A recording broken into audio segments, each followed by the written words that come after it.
Remember the basketballs you grew up using? You know, the kind that turn kind of gray with loose threads and no grip? They were unavoidable. But would you believe professional players in the NBA, you know, the highest level of basketball, actually felt your pain? For 3 months in 2006, this is exactly what happened.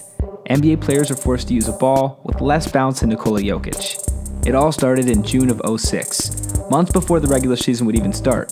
Shaq and the Heat were celebrating their title, Steve Nash had won the MVP, and Ray Allen had just set the record for most three-pointers in the season. Life was good for all these guys. But David Dress Code Stern was about to change that. Stern and the NBA announced the league would use a new ball, making a revolutionary change to the game that would improve play in almost all aspects. Thing is, at least with hindsight available to us, there was no evidence of any kind that his statements would hold true.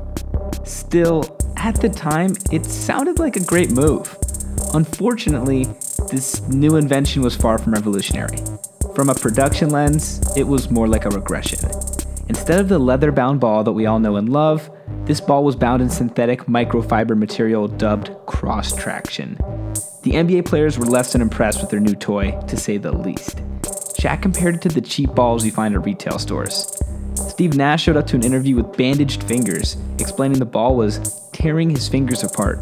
Ray Allen claimed he had the same problem. Already, these star athletes were publicly bashing the NBA's big release, but the league wasn't ready to abandon its project just yet. Stern stuck to his guns. Despite the overwhelmingly negative reviews, the NBA commissioner flat out denied the ball was terrible. And normally, ball don't lie. But Stern did that next preseason when he publicly ignored the players' complaints, claiming, "The ball is performing very well. It's a very good ball, and the tests continue to demonstrate that it's an improvement." He might as well have said, "It's the best ball, the most incredible ball. It's really simple. In fact, you can ask anybody, and they would tell you it's the most tremendous ball the world has ever seen." Sorry, had to. Moving on. There was one aspect that Stern was right about. The league saw an increase in scoring of about 2.5 points per game in the 3 months the ball was used. But considering the small sample size and the fact that scoring was already on the rise without the new ball, scoring would jump 1.2 points in the next season without one game being played with the synthetic ball, it's hard to say how much of a factor the move really made. Stern only relented when the NBA Players Association stepped in. Charges were filed against the league as the players felt they were not consulted enough before the cross-traction ball was brought into play. Plus, you know cross-traction is spelled with only 2 X's, one short of making it a surefire success, if you know what I mean.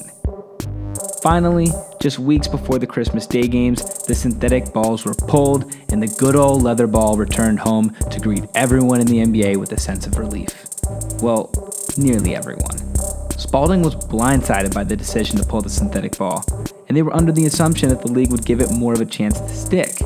While the company was a little stung by the move, they got over it and continued to supply the quality leather ball that is still used in the NBA today. In a span of 3 months, the synthetic ball had been introduced, trashed, and rejected by the NBA. It happened so fast that most players in the league today have never used the ball. Only a handful of vets had to experience the terror that was the synthetic ball. Rookies today should thank their lucky stars they never had to play with a ball that felt like a cheap knockoff and made your hands look like you were covering up a crime. Huge thanks to all who watched and to the tremendous team at ClutchPoints who produced this.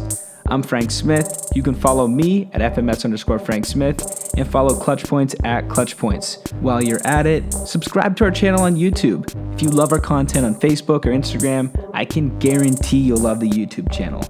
In the comments on this one, let me know, and you can tag me if you want, which NBA story you want to hear next. Until next time.